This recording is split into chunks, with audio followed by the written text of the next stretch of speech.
அனைவருக்கும் வணக்கம். இன்றைக்கி சேடிக்கு சீரியல் என்ன ப்ரோமோன்னு பார்ப்போம். மனோஜ் வந்து ஒரு நகையை திருட்டிட்டாரு. அதில் வந்து மாட்டிக்கிட்டாங்க. விஜயாவுக்கு இதில் பங்கு இருக்குன்னு சொல்லி வீட்டில் எல்லாருக்குமே தெரிஞ்சிருச்சு.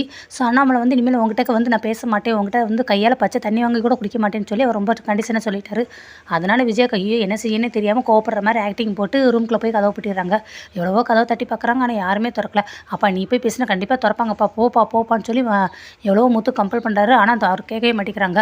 நீ உன் வேலையை மட்டும் பாரு, இது வந்து எனக்கு என் பொண்டாட்டிக்கும் உள்ள பிரச்சனை, அந்த பிரச்சனையில் நீ தேவையில்லாமல் தலையிடாத அப்படின்னு சொல்லிட்டு, இல்லை நான் விட்டு நான் வேணா வெளியே போயிடவா அப்படின்னு சொல்லி ரொம்ப ஹாஷாக பேசுகிறாங்க. சரின்னு முத்து வந்துட்டு ஓகே அப்பா வேண்டாம் விட்டுருன்ட்டு வந்துடுறாங்க. மீனா வந்துட்டு ஏங்க இப்படி வந்துட்டீங்க, மாமா இப்படி தான் சொல்லுவாங்க, நீங்கள் திருப்பி பேசுனே, ஏய் நீ போய் வசம் வாங்குவியா, அப்போ பார்த்தில்ல எப்படி கோமா பேசுகிறாங்கன்னு, வேணா நீ போய் கேடு போவியா, யார் போய் வசம் வாங்குறது அப்படின்னு சொல்லிட்டு அவர் பேராரு. சரி வேறு ஏதாவது யோசிக்கிற அப்படிங்கிறாங்க. சரி யோசிக்கிறேன் விட்டுருவியா இல்லாட்டினாலும் நீ அப்படின்ட்டு யோசிக்கிறாரு. அவங்க யார் வந்து பேசுனா எனக்கு தெரியும், நான் அவங்களுக்கு ஃபோன் போட்டு வர சொல்கிறேன் அப்படின்னு சொல்லிட்டு ஒரு முத்து முடிச்சிடுறாரு. அடுத்த மறுநாள் காலையில் விடிஞ்சிருது. மனோஜ் வந்து பார்க்குறாங்க வெளியில், அவங்க ரூமை விட்டு வெளியில் வராங்க. ஐயோ விடிஞ்சிருச்சு, ஆனாலும் அம்மா இன்னும் கதவை திறக்கலையா, இன்னும் கதவை பூட்டியே தானே இருக்குது, இன்னமும் அம்மா வரல அப்படிங்கிறாங்க. ஐயோ அம்மா கதவை திறங்கம்மா அப்படிங்கிறாங்க. அடுத்து முத்து வராங்க. ஏன்டா ஓவராக தான் சீனை போடுறேன்னு, அம்மாவுக்கு மட்டும் ஏதாவது ஆச்சு, நீ தானே அம்மாவுக்கு ஏதாவது ஆச்சு தான் காரணம்னு, அப்படியே நீ ஏன் மேலே பிளேட்டை போடுற, நகையை நானே திருடிட்டோன்னே நீ தானே திருடுன, அதுக்கு அம்மா ஹெல்ப் பண்ணியிருக்காங்க, அப்போ நீ தானே எல்லாத்துக்கும் காரணம் நினைக்கிறாங்க. அதெல்லாம் எனக்கு தெரியாது, அம்மா மேலே நான் வந்து உன்ன மாதிரி போலியால் நடிக்கலை சரியா, நான் உண்மையாக அம்மா மேலே பாசம் வச்சுருக்கேன், அம்மாவுக்கு எதுனாலும் உடனே நான் வந்து என்னன்னு சொல்லி கேட்பேன் அப்படின்னு மனோஜ் சொல்கிறாரு. அடுத்து சுருதி சொல்கிறாங்க, ஏன் இதுக்கு தேவையில்லாமல் நீங்கள் சண்டை போட்டுட்ருக்கீங்க, இது ஒரு இஷ்யூவே கிடையாது, ஆன்ட்டி தூங்கி இருந்துச்சு அவங்களே வந்துட போகிறாங்க அப்படிங்கிறாங்க. ரோகிணி என்ன சொல்கிறாங்க, ஆன்ட்டிக்கு என்ன ஆனால் உங்களுக்கு என்ன, அதை பற்றி உங்களுக்கு எந்த அக்கறையும் கிடையாதுல, நீங்கள் அதை பற்றி கவலையப்பட போகிறீங்க அப்படின்னு முத்தை பார்த்து பேசுகிறாங்க. பார்த்தீங்களா ரோகிணி, நீங்கள் தேவையில்லாமல் பேசாதீங்க சரியா, ஆன்ட்டி எப்படி வெளியே வர வைக்கணும், அத்தை எப்படி வரணும் அப்படிங்கிறதுக்காகலாம் இவர் நிறைய விதத்தில் யோசிச்சிருக்காரு. நைட்டு ஃபுல்லாக இவர் தான் உட்காந்து வந்து அடிக்கடி எட்டி பார்த்துக்கிட்டே இருந்தார். அதுக்கு யார் வந்து கூப்பிடுவாங்கன்னு தெரிஞ்சு அவங்கள கால் பண்ணி வர சொல்லியிருக்காங்கன்னே. ஆமாம் அப்படி யார் வர சொல்லிட்டீங்கன்னே, பார்வதி ஆன்ட்டியை தான், பார்வதி அத்தை வந்தாங்கன்னா கண்டிப்பாக அம்மா பேசுகிறாங்கன்னா கண்டிப்பாக அம்மா கதை திறந்து வருவாங்க அப்படிங்கிறாங்க.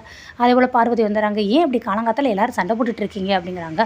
பாருங்கள் அத்தை எல்லாத்த காரணத்துக்கு இந்த மனோஜ் தானே, ஆனால் இவன் என்னடனா அம்மாவுக்கு நான் தான் அப்படி கோவப்படுத்தி உள்ளே போய் ரூமை பூட்ட வச்சுட்டுன்னு சொல்லி பேசிட்டு இருக்கானே. சரி பார்வதி எங்கே இருக்கானே, இந்த ரூமில் தான் இருக்காங்கண்ணே, ஆனது ஆகிப்போச்சு, அடுத்த வேலையை பார்க்க வேண்டியதானே அப்படிங்கிறாங்க. உடனே அண்ணாமலை இருக்காரு, அவர் கேட்குறாரு, அப்போ உனக்கு எல்லாமே தெரியுமா பார்வதி அப்படிங்கிறாங்க. ஆமாண்ணே எனக்கு எல்லாமே தெரியணும், விஜயா மனோஜ் பண்ணது ரொம்ப பெரிய தப்பு தான், ஆனால் அவங்க எதையுமே சொல்லாதன்னு வேறு என்கிட்ட சொல்லி வச்சுக்கிட்டாங்கண்ணே, அதனால தான் நானும் எதையும் சொல்லலை. ஆனால் நீங்கள் எதுவும் நினச்சிக்கிட்டீங்கண்ணே, நீங்கள் கூப்பிட்டிங்கன்னா கண்டிப்பாக வருவா, அவள் மனோஜ் மேலே உள்ள பாசத்தால் தான் இப்படி தான் செஞ்சுருக்கா, மனோஜ் தான் பையன் அவனுக்கு எதாவது பண்ணணும் அப்படிங்கிறதுனால தானே செஞ்சுருக்கேன், எல்லாம் இவனால் வந்தது, நீ ஒழுங்காக இருந்து உன் தொழில் அப்படின்னு சொல்லி மனோஜையும் சொல்கிறாங்க. அடுத்து விஜயா கதவை தட்டு, நான் பார்வதி வந்திருக்கேன் அப்படிங்கிறாங்க. அவங்க கதவை திறக்கவே இல்லை. விஜயா நீ வெளியில் வர வேண்டாம், நானாவது உள்ளே வந்துக்கிறேன், அதுக்காக கதவை திறங்க அப்படிங்கிறாங்க. அடுத்து டக்குன்னு உடனே கதவை திறந்துடுறாங்க. இவங்களும் உள்ளே போயிடுறாங்க. ஐயோ உடனே ரோகிணி சொல்கிறாங்க, ஐயோ என்ன இந்த ஆண்டி வெளியில் வருவாங்கன்னு பார்த்தா இந்த ஆண்டி சேத்துல உள்ளே கூட்டிகிட்டு போயிட்டாங்க அப்படிங்கிறாங்க. ஏதோ ஒன்று அவங்க உயிரோடு இருக்காங்க, அவங்களுக்கு எந்த ஒரு பிரச்சனையும் இல்லைங்கிறது இப்போ அதுவாக தெரிஞ்சுக்கலாம், அது வரைக்கும் நிம்மதியாக இருங்க. அடுத்து பார்வதி உள்ளே போகிறாங்க. உள்ளே போய் விஜய் கிட்டக்க அது எதுன்னு சொல்லி எப்படியோ பேசி சமாதானப்படுத்தி வெளியில் கூட்டிகிட்டு வந்துடுறாங்க. அடுத்து அண்ணாமலை கிட்ட கொஞ்சம் சொல்கிறாங்க, அண்ணே நடந்து போச்சுன்னே, அதுக்காக நீங்கள் இப்படி சின்ன பிள்ளைத்தனமாக 2 பேர் பேசாமல் இருந்தால் எப்படின்னே, நீங்கள் பார்வதி கிட்ட கொஞ்சம் பேசுங்களேன், பேசுனா தான் என்ன உங்களுக்கு அப்படிங்கிறாங்க. ஏதோ மனோஜ் மேலே உள்ள பாசத்தால் அந்த மாதிரி தப்பு பண்ணிட்டா, அதுக்காக அவளை மன்னிச்சு விட்டுறலாம்லண்ணே. ஆமாம் அந்த மனோஜ் பழையால தான் எங்கள் அம்மாவும் தப்பு பண்ணி இப்போ அவங்களும் இந்த மாதிரி குற்றவாளி இடத்துல இருந்து நிற்கிறாங்க அப்படின்னு சொல்லி முத்தும் சொல்கிறாரு.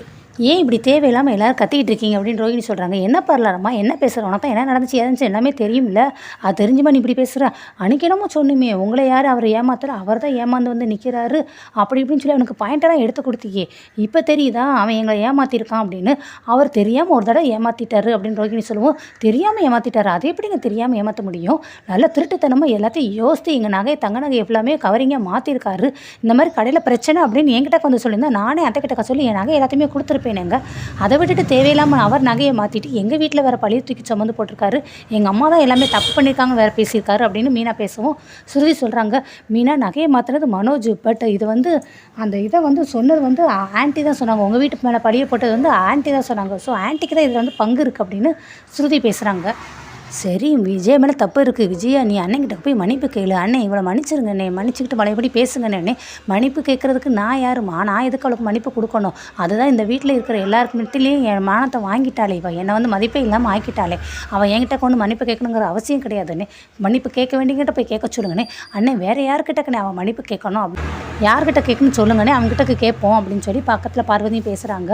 ஒரு அம்மா குழந்தைய வளர்க்குறது ஒரு ரொம்ப பெரிய கடமை, ஆனால் இவள் வந்து மனோஜை தேவையில்லாமல் குறுக்கு புத்தியில் தப்பு தப்பாக சொல்லி வளர்த்துருக்கா. அது மட்டும் இல்லாமல் அந்த தப்புக்கு ஃபுல்லாக துணை போய் ஒரு அப்பாவி மேலே பழியை போட்டு அந்த குடும்பத்தையே போய் இழுத்துருக்கா. அதுவும் இல்லாமல் எங்கள் அம்மா வேறு பழி சுமத்தி அவங்களுக்குள்ளே வந்த எல்லாத்தையுமே திருட்டுத்தனம் சுமத்துற அளவுக்கு இவள் போயிருக்கா. அப்போ இவள் மன்னிப்பு கேட்க வேண்டியது முதல்ல மீனாட்ட தான் கேட்கணும் அப்படிங்கிறாங்க. அடுத்து முத்து சொல்கிறாரு, ஆமாம் மீனா மேலே பழியை போட்டு அவங்க அம்மாவையும் தப்பாக பேசி அவங்க தம்பி மேலே திருட்டுப்பட்ட வேற போட்டு அதுவும் இல்லாமல் பாட்டி வேறு ஏமாந்திருப்பாங்கன்னு சொல்லி இவ்வளோ பேசியிருக்காங்களே, அப்போ கண்டிப்பாக மீனா கிட்ட மன்னிப்பு கேட்டு தானே ஆகணும் அப்படிங்கிறாங்க. அம்மா இருக்கிற மீனா கிட்ட மன்னிப்பு கேட்க சொல்கிறேனே, அப்போ நீ கேளு, நீ தானே இந்த அக்யூஸ் நம்பர் 1, அப்போ நீ கேளு அப்படிங்கிறாங்க. ரோஹிணி, மனோஜ் இதுக்கு மீனா கிட்ட மன்னிப்பு கேட்கணும் அப்படிங்கிறாங்க. அதுதான் நம்ம உலக வழக்கம், இவன் தான் நம்ம இப்போ தப்பு பண்ணால் அப்போ அவன் தான் நம்ம கேட்டு ஆகணும் அப்படிங்கிறாங்க. அதில் என்னால் கேட்க முடியாது அப்படின்னு மனோஜ் சொல்கிறாரு. அதுக்கடுத்து வந்து அண்ணாமலை வந்துட்டு இப்போ மன்னிப்பு கேட்க முடியுமா முடியாதா அப்படின்னு அண்ணாமலை கேட்கவும் விஜயா சொல்கிறாங்க, இப்போ உனக்கு சந்தோஷம் தானே, இதுக்கு தானே நீ ஆசைப்பட்ட அப்படின்னு சொல்லி மீனா பார்த்து திட்ட ஆரம்பிக்கிறாங்க. பார்வதி, இப்போ புரியுதா உன்னை எதுக்கு இவங்க கால் பண்ணி வர சொல்லியிருக்காங்கன்னு? இவங்க வந்து மன்னிப்பு கேட்குறது அவங்க வந்து அவங்க அப்பாட்ட சொல்லி 2 பேர் மூலமாக சாதிச்சிருக்காங்க பாத்தியா அப்படிங்கிறாங்க. மன்னிப்பு கேட்க சொன்னது எங்கள் அப்பா எப்போவுமே நீதிப்படி கரெக்டாக நியாயமாக பேசுவார். அதை விட்டுட்டு நாங்கள் என்ன சொல்லிக் கொடுக்க வேண்டியது இருக்குன்ட்டு முத்து சொல்கிறாங்க. உடனே சுற்றி வந்துட்டு, ஆண்டி நீங்கள் மனோஜ்க்காக தப்பு பண்ணது நீங்கள், அப்போ நீங்கள் தானே மீனா கிட்ட சாரி கேட்கணும், சாரி கேட்கறனால என்ன குறைஞ்சி போச்சு அப்படிங்கிறாங்க. இப்போ உனக்கு சந்தோஷமாடி, எனக்கு எதிராக எல்லாரையும் திருப்பி விட்டில்ல, இப்போ உனக்கு மனசில் எல்லாம் குழுகுலுன்னு இருக்குமே.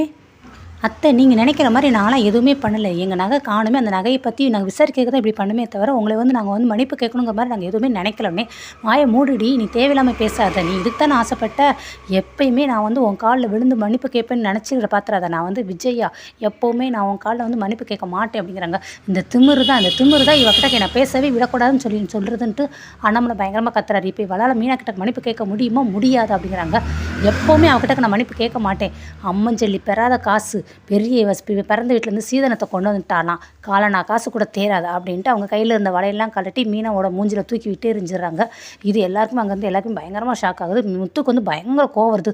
அத்தை, நான் பேசாமல் கோவப்படாமல் ரொம்ப அமைதியாக இருக்குது, இதே வேறு ஏதாவது செஞ்சுருந்தாங்கன்னு வச்சுக்கோங்க அப்படின்னு சொல்லி முத்து பயங்கரமாக கத்துறாரு. என்னடா பண்ணுவேன், தலையை எடுத்துருவியா, நீ தலையை எடுத்தாலும் பரவாயில்ல, உன் பொண்டாட்டிக்கிட்டாக்க நான் மன்னிப்பு கேட்கவே மாட்டேன் அப்படின்னு அப்பயும் விஜய் அந்த வைராக்கியத்தோடு அந்த கர்வத்தோடு பயங்கரமாக கத்துறாங்க.